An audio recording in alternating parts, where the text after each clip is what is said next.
ఈ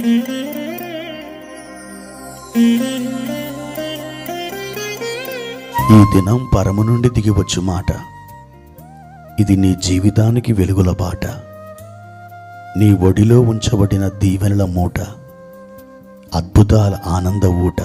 నవంబర్ 12 సంవత్సరమంతా మీరు బైబిల్ చదివి ముగించడానికి ఈరోజు మీరు చదవలసిన లేఖన భాగం ఉదయం ఇర్మియా గ్రంథం 51 మరియు 52 అధ్యాయములు, సాయంత్రం హెబ్రీలకు రాసిన పత్రిక 9వ అధ్యాయము.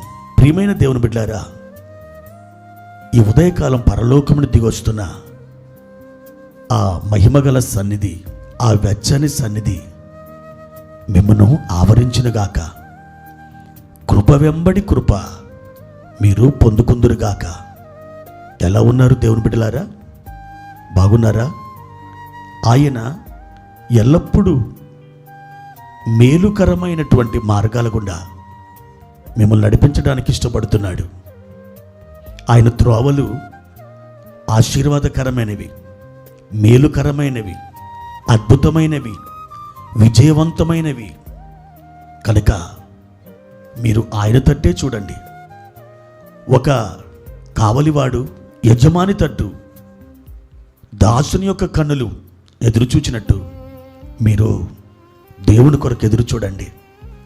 ఆయన కొరకు కనిపెట్టుకున్నవారు ఎప్పుడు కూడా సిగ్గుపడరండి, అవమాన పాలు కారు. వారు క్రొవ్విన దూడవలే గంతులు వేస్తారు. వారిని ఆ విధంగా దేవుడు నడిపిస్తాడు. మిమ్మల్ని కూడా దేవుడు అలా నడిపించాలని ఆలోచన కలిగి ఉన్నాడు. ప్రియ దేవుని బిడ్డలారా, ఈ ఉదయకాల సమయంలో ప్రభు వారిచ్చినటువంటి ఒక వాక్యాన్ని చదువుకుందాం. 63వ కీర్తన 7వ వచనం. నీవు నాకు సహాయకుడవై ఉంటివి, నీ రెక్కల చాటున శరణుజొచ్చి ఉత్సాహధ్వని చేసేదను. ప్రియమైన దేవుని బిడ్డలారా, ఈ కీర్తన వ్రాసినవాడు దావీదు. ఈ కీర్తన పైభాగములో చిన్న అక్షరాలతో అతడు అరణ్యములు ఉన్నప్పుడు రాశాడని అక్కడ మనం చూస్తూ ఉన్నాం. అరణ్యములోకి దావీదు ఎందుకు వెళ్ళాడు? ఆ యూదయ అరణ్యంలో దావీదు ఉండాల్సిన పరిస్థితులు ఎందుకు వచ్చినాయి? ప్రియ దేవుని బిడ్డలారా, తన యజమాని అయినటువంటి సౌలు అతన్ని తరుముతున్నాడు. ఈ భూమి మీద నుండి దావీదుని కొట్టివేయాలని సౌలు రాజు కంకణం కట్టుకున్నాడు. ఆయన 100 శత్రు దేశాలతో పోరాడి జయించడం కంటే దావీదు ఒక్కరిని జయిస్తే నాకు చాలు అనుకున్నాడు. అది అతనికి ఎంతో భారంగా ఉండింది. ప్రియ దేవుని బిడ్డలారా, అలాంటి సందర్భంలో దావీదు అడవులు అరణ్యాలు పట్టుకొని తిరుగుతున్నాడు. ఎవరికంట పడకుండా అతడు పరిగెత్తుతూ ఉన్నాడు. అతడు యూదయ అరణ్యములు ఉన్నప్పుడు ఈ 63వ కీర్తన రూపకల్పన చేయబడింది.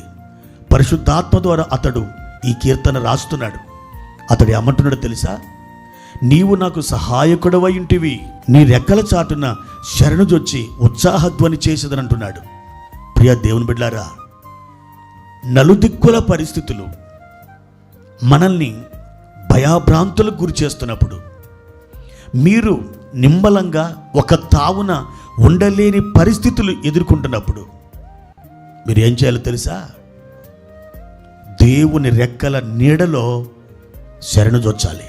అప్పుడు మీరు ఉత్సాహధ్వని చేస్తారు. ప్రియ దేవుని బిడ్డలారా, దేవుని యొక్క సహాయాన్ని మీరు అద్భుతంగా పొందుకుంటారు. అరణ్యములో అతనికి సహాయం అద్భుతంగా దొరికింది.